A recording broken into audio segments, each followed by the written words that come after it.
তো hello everyone, চলে এলাম নতুন একটি ভ্লগ ভিডিও নিয়ে।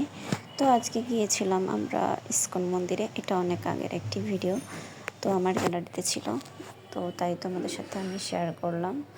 তো দেখতে পাচ্ছ আমরা মন্দিরে প্রায় পৌঁছে গেলাম। এটা হলো ফেনী মাস্টারপাড়া ইসকন মন্দির।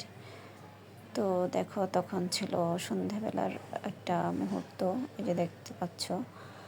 তো ঘুরে ঘুরে তোমাদেরকে চারপাশ দেখাবো, আর ভালো লাগলে অবশ্যই পুরো ভিডিওটি দেখবে, আশা করি ভালো লাগবে। তো এই যে মন্দিরে চলে এলাম, দর্শন করলাম, কিছুক্ষণ ভজন কীর্তন শুনলাম। আর দেখতেই পাচ্ছ ঠাকুরগুলো কত সুন্দর।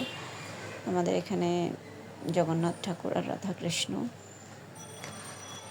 তো দর্শন করলাম, কতক্ষণ ভজন শুনলাম, তারপরে আবার বেরিয়ে পড়লাম। তো বেরিয়ে কিছুক্ষণ চারিদিকের দৃশ্য দেখলাম, ঘুরলাম। তো দেখতে পাচ্ছ অনেক সুন্দর প্রকৃতি, সব মিলে অসাধারণ ছিল। তো আমার সাথে তোমরাও দেখো, তোমাদেরকে দেখার জন্যই আমি ভিডিওগুলো অনেক আগেই ছিল, তো যাই হোক গ্যালারিতে ছিল, তো ভাবলাম যে আমি ভয়েস লাগাই, ভিডিও পোস্ট করে দিই, এই তো। তো আজকে আমার রান্নাবান্না তেমন একটা নাই, যাই হোক সময় পেলাম আর গ্যালারিতে ছিল তাই পোস্ট করলাম। এই যে ঠাকুরগুলো সামনে থেকেই একটু জুম করে তোমাদেরকে দেখাতেছি। তো পরে আবার মন্দিরে আসলাম, তখন কীর্তন শেষ, যাই হোক। তো তো আমরা প্রসাদ নিলাম, প্রসাদ নিয়ে দেখতে পাচ্ছ এটা ছিল মনে হয় যত সম্ভব গত বছরের ঠাকুরগুলো। বছর বছর আবার অনেকটাই পরিবর্তন হয়ে যায়।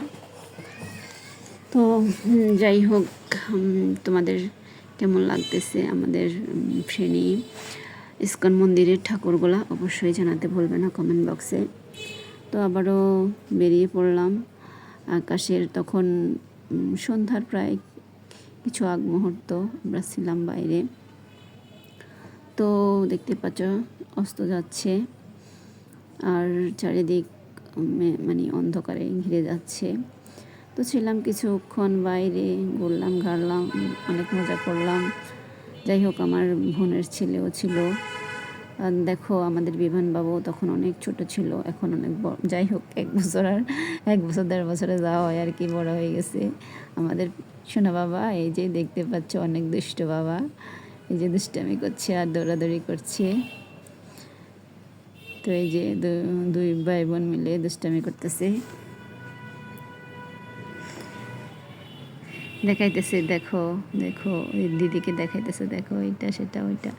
এই যে যায় আর কি, ছোটো বাচ্চারা থাকলে যা হয় আর কি। কথা বলে তো যাক ভয়েস দিলাম না, মানে আসল ভয়েসটা দিলাম না, কারণ কি আসল ভয়েস দিলে অনেক সময় ইস্যু দিয়ে দেয়।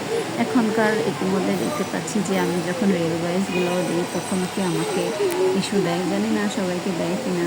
তো আমি যখন রিয়েল ভয়েসও দিই তখন দেখি আমার মাঝে মধ্যে কয়েকটা ভিডিওতে ইস্যু দিয়ে দেয়। সবাইকে একই অবস্থা অবশ্যই জানাবে কমেন্ট বক্সে, যাদের সাথে আমার মতো এরকম হয়। তো এই যে এখন চলে আসলাম আরেকটা মন্দিরের সামনে। তো এখানেও ঘুরতে হচ্ছে,